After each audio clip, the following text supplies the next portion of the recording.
warahmatullahi wabarakatuh. Kami dari kelompok 11 akan mempresentasikan makalah yang berjudul Praktek Argumentasi Hukum. Yang beranggota saya Anala Aryani, NIM 1219099, Uswatun Hasanah, NIM 1219100, Nurul Faikoh Rusdiana, NIM 1219103, Aulia Ratnasari 1219106. Yang pertama adalah pendapat hukum atau legal opinion.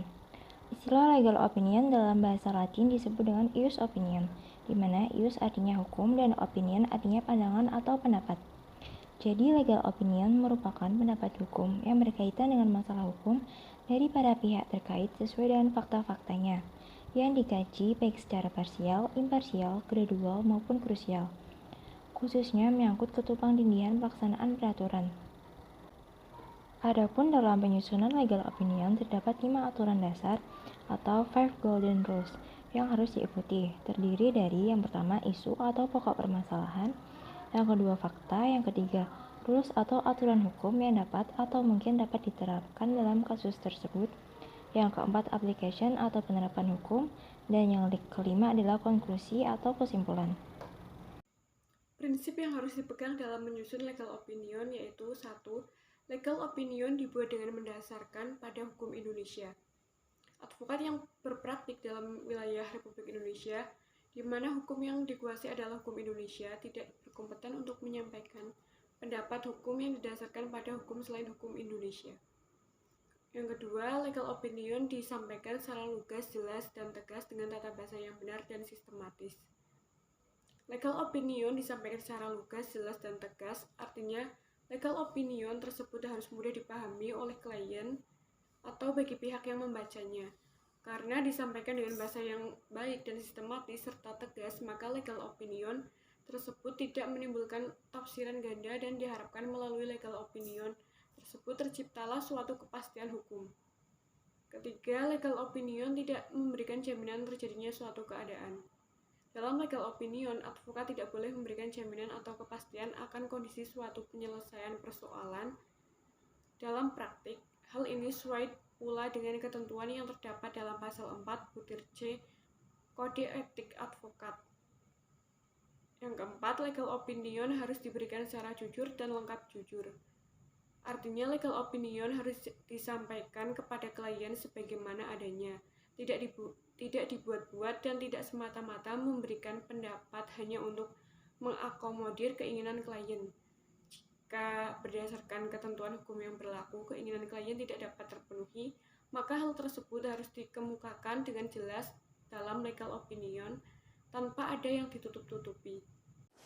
Poin yang P, pendapat ahli experts knowledge. Definisi experts knowledge yaitu penyelesaian masalah hukum diperlukan experts knowledge yang harus dimiliki oleh para ahli hukum dalam melaksanakan profesi.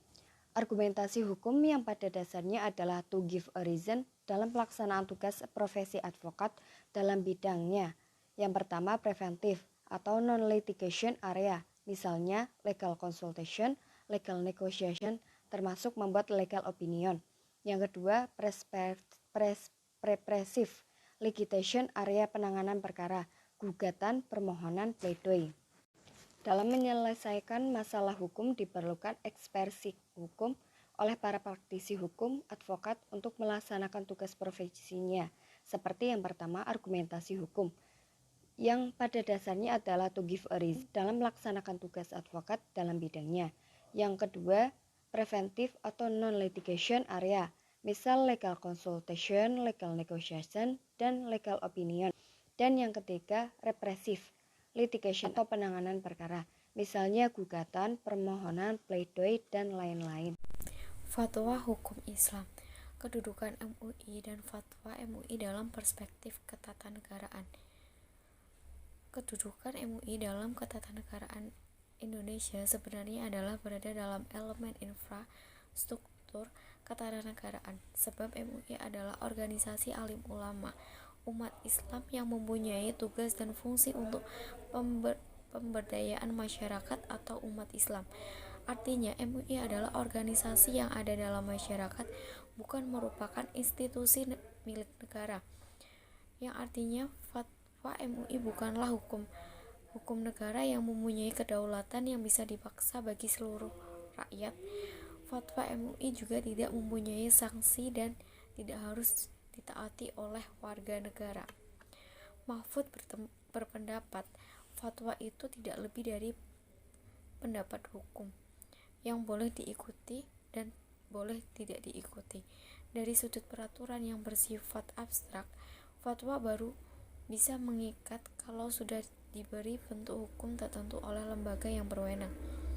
Misalnya, dijadikan undang-undang atau peraturan negara sehingga menjadi hukum positif. Bahwa ada orang Islam yang mau melaksanakan fatwa itu bisa saja sebagai kesadaran beragama secara pribadi, bukan sebagai kewajiban hukum. Sekian dan terima kasih.